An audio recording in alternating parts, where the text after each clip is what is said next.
Vamos continuar vendo as páginas da placar em 1989, Vasco da Gama, campeão. Vamos abrir essa página. Aí o Bismarck, né? Isso. Comemorando o gol, junto com Marco Aurélio, né? O zagueiro. Marco Aurélio, o zagueiro. A justiça foi feita. Ali o Zé do Carmo também está festejando junto com o Mazinho. Era um timaço esse do Vasco. O Zé do Carmo tinha vindo do Santa Cruz. Isso. Disputou o Campeonato Brasileiro de 87 pelo Santa Cruz. Da Copa União, né? Isso. De 87, né? Patrocínio da Coca-Cola no Santa Cruz. Santa Cruz que tinha o Cardim, Dadinho, centroavante, né? O Gabriel, ponta direita, né? Esse era o time do Santa Cruz. E o Zé do Carmo era uma grande estrela desse time, volante Zé do Carmo, que fez muita história também com a camisa do Vasco da Gama. Virando a página, mais um momento. Vasco da Gama, timaço de craques. Aí a gente vai abrindo. Veja o elenco, Flavinho, do Vasco. Acácio. Acácio, Luiz Carlos. Que é o Luiz Carlos Vinck, lateral direito. Marco Aurélio, Quinones, equatoriano, né? Quinones é justamente o jogador que o Bernardo se referiu. Que disputou a Copa América de 89 no Brasil. O Equador foi bem naquela competição, ele acabou sendo contratado pelo Vasco. Aí o Mazinho, o Zé do Carmo, que vocês já falaram, que veio do Santa Cruz, o Boiadeiro, que teve passagens pelo Guarani também, o Tita, que também é outro que veio do Flamengo.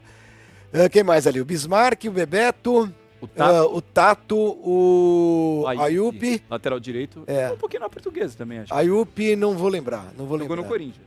Sidney, zagueiro. Sidney, quem mais? Né? Leonardo, Cássio, o Andrade, já em fim de carreira, né? O Bernardo, William, quem mais? Célio, Sorato. Célio Silva. O Célio Silva, o Sorato, o Anderson, o França. O Anderson, que é o Kennedy Anderson, né? Desculpa, o Sony Anderson. Né? O Sony Anderson. Isso, que jogou no Vasco e foi jogar na França. Inclusive Libertadores pelo Vasco. Né? E foi jogar na França, né? Sony Anderson, que é irmão do Toninho, que jogou na Portuguesa. O Toninho do meio de campo com o Célio, Toninho e Edu. Isso. Quem é o último ali, que eu não enxergo? O Vivinho. Velves era o nome dele. Saudoso Vivinho, né? Infelizmente ele morreu. Que fez um golaço em São Januário, o gol dos chapéus, acho que foi contra o Portuguesa esse jogo. Em cima do capitão. Em cima do capitão. Exatamente. Ele dá chapéus em cima, 3 chapéus na sequência. Em cima do capitão. Em cima do capitão da Portuguesa. E não morreu, porque se o cara conseguiu dar 3 chapéus no capitão e não foi partido em 6 pedaços, eu sobrevivi. Acho que ele estava jogando. Foi morrer depois. Um jogo na Várzea, acho que em Minas Gerais, ele teve um infarto, ele morreu cedo, morreu já depois que ele tinha parado de jogar bola, né? Aquela coisa do, acho que fica muito tempo sem jogar e aí foi jogar uma partida, teve esse problema. Que elenco do Vasco, hein, seu Bernardo? E tem alguns jogadores aí que se tornaram depois muito importantes no Vasco, mesmo sendo reservas. Né? O caso do França. O França era um volante, foi revelado no Vasco da Gama, depois jogou ali no Fluminense.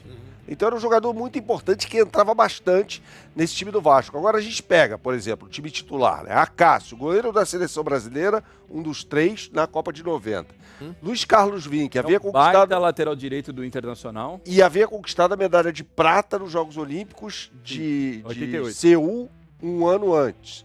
Mazinho, titular da Seleção Brasileira, jogando como lateral direito na Copa América de 89. Mas aí ele joga como lateral esquerdo. Mas desse time do Vasco, ele era lateral esquerdo. Joga depois no meio de campo, ele é tetracampeão mundial com a seleção. Na Copa de 90, inclusive, o Lazzaroni só chama 3 laterais por causa do Mazinho. Mazinho fazia dupla função. Porque o Mazinho fazia dupla função. Então ele chamou o Jorginho, o Branco e o Mazinho. Era um timaço esse time do Vasco. Como eu disse, ser levado. A zaga era o Marco Aurélio e o Quinones, né? Mas tinha o Célio Silva entrando bastante. Exatamente. O Célio Silva que depois brilharia no Internacional. Mas a zaga da final é Marco Aurélio e Quinones.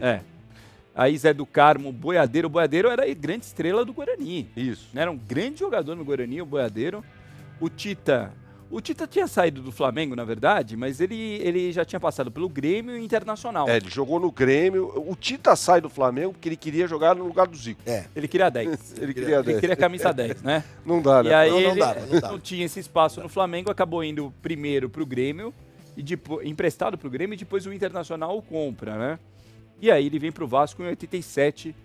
Inclusive ele faz o gol do título contra o Flamengo na final do Campeonato Carioca. Vou pegar, inclusive, um dia a gente vai resgatar essa página do título do Vasco. De 87. Porque, se não me engano, a capa é assim, o Vasco tem o título. Não é o título. Brincando. O patrocínio do Vasco era e ele tá com a camisa. E ele tá com a camisa na cara. Marca de tapetes de E ele tá comemorando com a camisa na cara. esse título do Vasco. O William, que era o baixinho, o William jogava muita bola. É uma safra de jogadores. Pensante ali no meio de campo, o William. Né? É uma safra de jogadores que o Vasco revelou ali, com o William, Bismarck, Sorato, Tiba e Lito. O Lito, eu não sei que fim levou. Sumiu. Mas o Tiba jogou na Portuguesa depois, né? O Tiba jogou na Portuguesa. Jogou na Portuguesa. Fez o gol do título do Bragantino, campeão paulista em 90. Exatamente. Né? Contra o Novo Horizontino. Bons jogadores que o Vasco revelou nessa época aí.